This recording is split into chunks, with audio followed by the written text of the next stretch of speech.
Hi, my name's Kathy Millett and this week we're breaking the ice.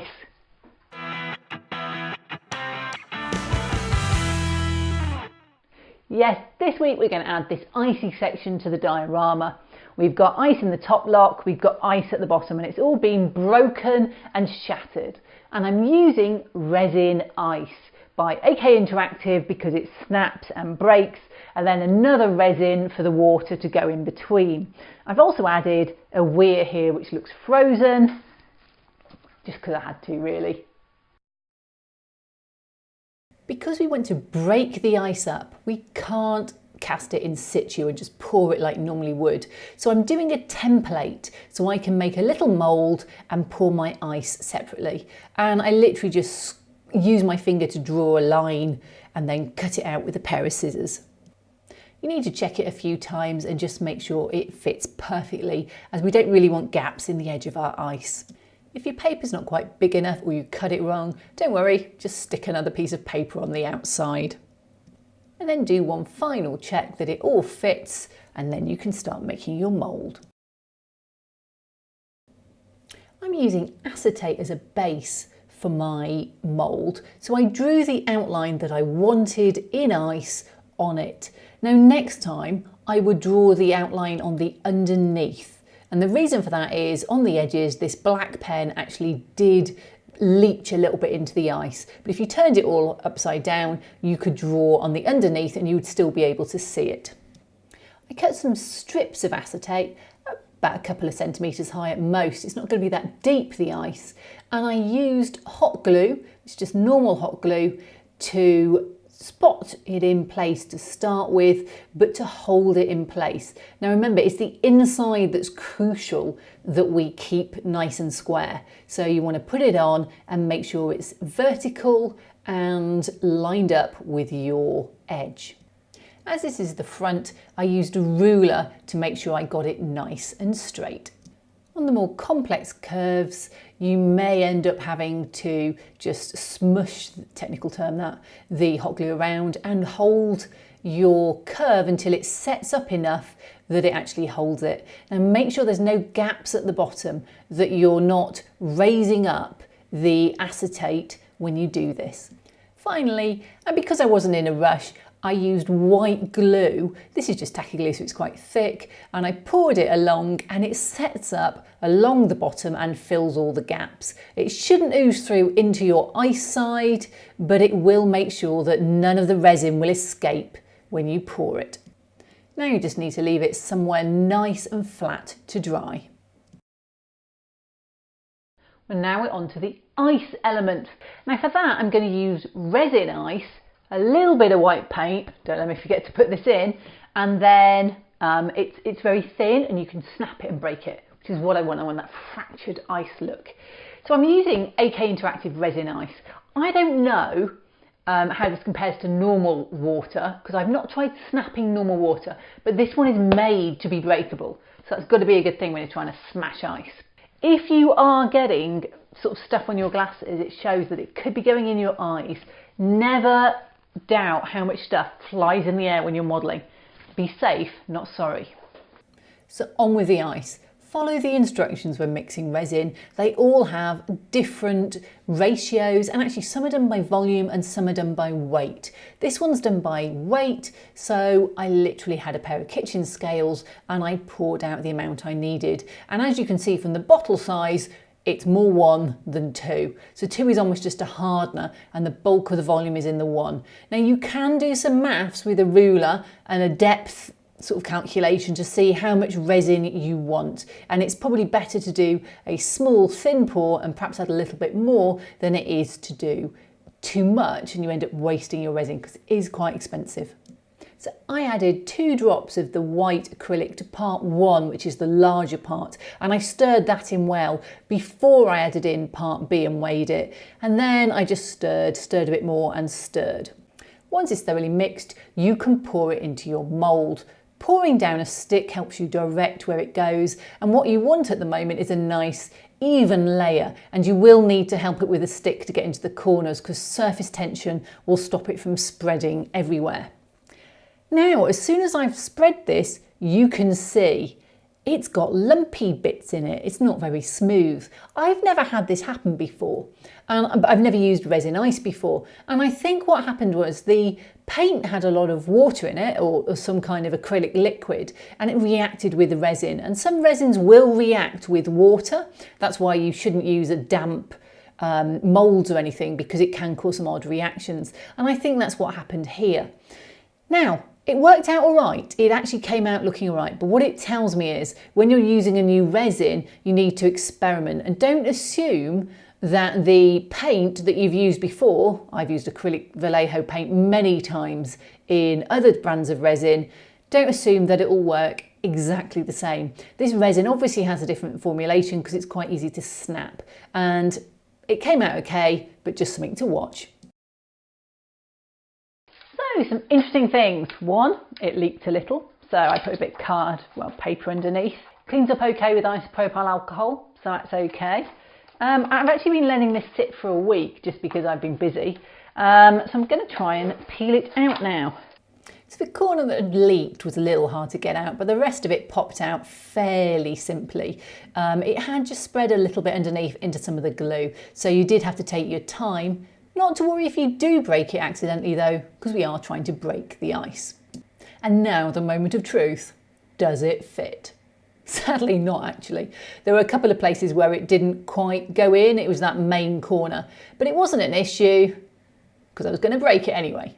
Now I did think about where it needed to be broken, and it didn't always break where I wanted it to, but the main piece that had to break was that bit at the bottom of the lock gates coming out, because that's the direction the boat would have come through. It would have come out in a straight line and smashed through all that ice. It would not have gone sideways towards the weir and the rest of the diorama. So that bit should remain mostly intact because that's actually not going to get broken by anything. Now they're easy enough to break up with your finger and thumbs, and I guess that's why this resin has been developed. I put them in place. At first I tried to get every piece in there, and then I realised that actually the bit around the lock gates at the bottom would probably have been pushed aside as the boat came out, and it's slightly more sheltered so there'd be less ice there anyway. So I left a few more gaps towards the top, and at the same time I put the spare pieces into my top lock, so I actually had some ice in the lock as well. As long as you don't knock it, there's no need to glue these down. The resin will stick them down perfectly well in a minute. The first thing you have to do before you pour any water in here is put a dam in, because otherwise the resin is just going to come flooding over the side. So I use a silicone glue and acetate strips. Neither of them particularly stick to the resin, so it's easy enough to peel them off afterwards and not have any problems. Make sure you take the silicone glue up the side to the height of the resin pour, otherwise it will just flood over the side at the ends. Next up is mixing more resin for the water. Now I actually used magic water this time, and you can see that some of it looks a little brown. I probably wouldn't be using this for a clear mountain stream, but as I'm about to add some brown Tamiya acrylic paint to it to get it to go muddy, it's not a problem. It still sets as well, but it's worth testing if any of your resin has gone a funny colour, whether it's still going to set. And you can do that, just a small bit you mix up before you do main thing. There's nothing worse than pouring an entire diorama of resin and it doesn't set. And my top tip, if that happens to you, is just put another layer of resin on top and don't worry about it. So after you've stirred well, it's time to do the final tweaks on the ice to make sure it looks reasonable, and then pour your water. Pouring down a stick will help you get it into the gaps, and I tried not to get it on the surface of the ice because I wanted the ice to have that icy look, which by some miracle the acrylic white caused on the surface, and it was a lovely effect even if it wasn't planned. So I spent a lot of time pouring the resin down the gaps. If I did get it on the surface, I didn't get too upset. You know, water would have splashed as the boats went past. And then I had to fill up all of the underneath of the ice on the right hand side of the diorama, and that was to A, hold it in place, but B, to make sure that it had the same colour underneath it as the rest of the diorama. If you drop a bit of resin on the ice surface by mistake, then a bit of kitchen towel or even a cotton bud will help you mop it up. And actually I needed a bit of patience and a little bit of pushing up and down on the ice to get it to go to the front, but when I tried pouring at the front, it just went on the top of the ice. Not a surprise. Now you can see on the back right, this is where it leaked and I don't actually have enough ice there. It all stuck to the bottom, and that's okay because I'm about to put a pile of brambles over the top. So if you do have any happy accidents like this, don't worry, you can normally disguise some of the issues that you get. But my top aim here was that open patch of water would be about the same level of the ice. So I made sure that was nice and full and I kept filling it up until it all hit the right level. So my resin is set, and I know that because I've got the spare one in the cup and I can touch it and I can feel that it's nice and solid. It's actually been a full week. And what I really like about this is if I wanted to trim the lip that is here, actually with the magic water, just a simple X-Acto blade will do it. But what I need to do now is two very simple things. One, I need to put a little bit of water coming out of the lock because these locks are always leaking. There's always a slight current there. And two, I just need to cover this sort of section here where it's leaked a little round over the top, and I need to do that with a bit of snow. What I'm going to use to do my water currents is just acrylic gloss medium. If you put it on fairly reasonably, not too thick, then it dries clear and it just looks like a slight ripple or something. So here we go, brush, dab it on. I'm going to put some currants around the areas that are water still, which are the brown areas, and I'm going to build up some layers where the water would be leaking, which is generally the bottom corners and the centre crack on the gates. Because the ice keeps the surface quite smooth, I wouldn't do any big ripples, but just a little bit to show that the water's not just resin that's been poured in. One of the most important things you'll learn when modelling is how to hide your mistakes. And hopefully you will make them because it's a sign you're trying new things and nothing goes right the first time. But in this instance, I got a bottle of this ice surfacer with the resin ice, so I just used it as almost like a glue. I didn't really feel I needed to resurface the ice because I was happy with what was there. So I spread this out and I use micro balloons, my favourite snow product, just to add some snow drifts because we're actually getting towards the edge of the canal at this point. It's worth showing how much protective gear I wear when using just this fine powder. This stuff really goes up your nose, so please wear a mask, you'll thank me for it. I hoovered off the excess, but then I lost that beautiful fine feathery edge. So I added a much thinner coat of the ice sparkler just to try and thin out towards the edge. And then if you use your finger to get it a little bit drier, you can just feather out how much glue there is. And so the snow that sticks is a little bit finer too. This time when I hoovered, I got a much better result. So here's the finished snow, just drifts going up towards the edge of the canal. I've used this same technique for the top of the lock, but now what I need to do is add the water that joins the top of the lock and the bottom over a weir. So I cut out a piece of acetate the right shape. I scored across the top and just bent it down slightly, which allowed me to go round the top of the water where it comes over the edge. And then I used a little bit of masking tape rolled up just so it wasn't sat flat on the surface, so I could paint up to the edges and it wouldn't stick to the cardboard. I used a concoction of acrylic gloss medium and I added a little spot of colour into it so that my ice wouldn't be completely clear, at least for the first couple of coats, just to give it a bit of depth. Otherwise, if it dries completely clear, it's hard to work out whether it's ice or whether it's actually just water flowing over the edge. Once that was thoroughly dry, I did another layer and I built up the high points. I paid special attention to the bottom and the sides. I didn't want the acetate showing on the side, and I wanted to make sure the bottom had a bit of a splash area. Coat number 3 had a little bit more white paint in it, and on it went. By now you can see the actual frosty icicle layers building up. At this point, I felt like it needed a little bit of white on the back. It was just a little bit too clear still, and I wanted people to know it was ice. So I just smeared on some plain white acrylic paint.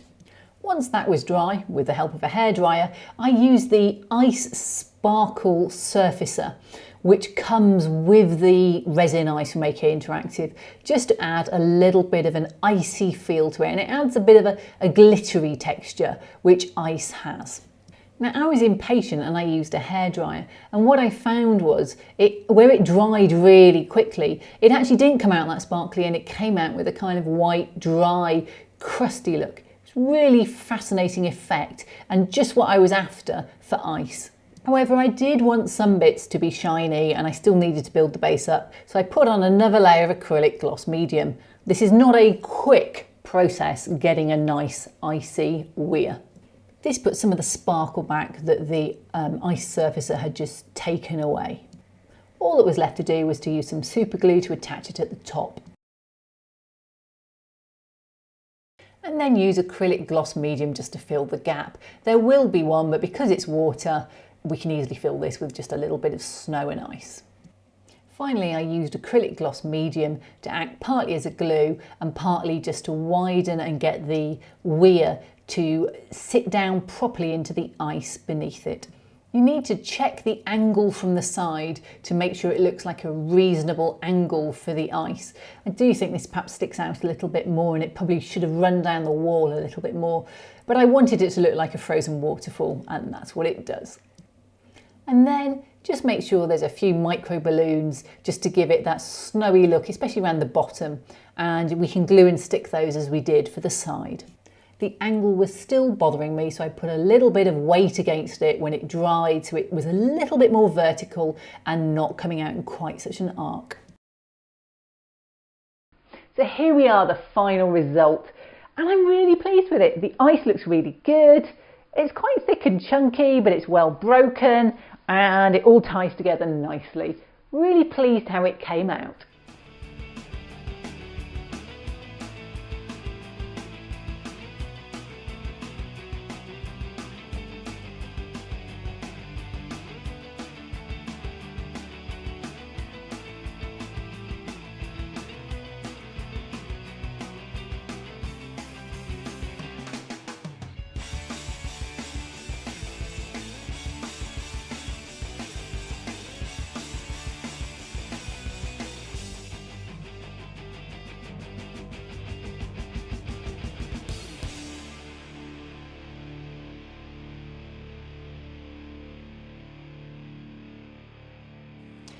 Thanks to all those people who support me on Patreon, and if you're interested in doing so, pop over to my Patreon page, and it took me quite a few practices to get all those P's in a sentence.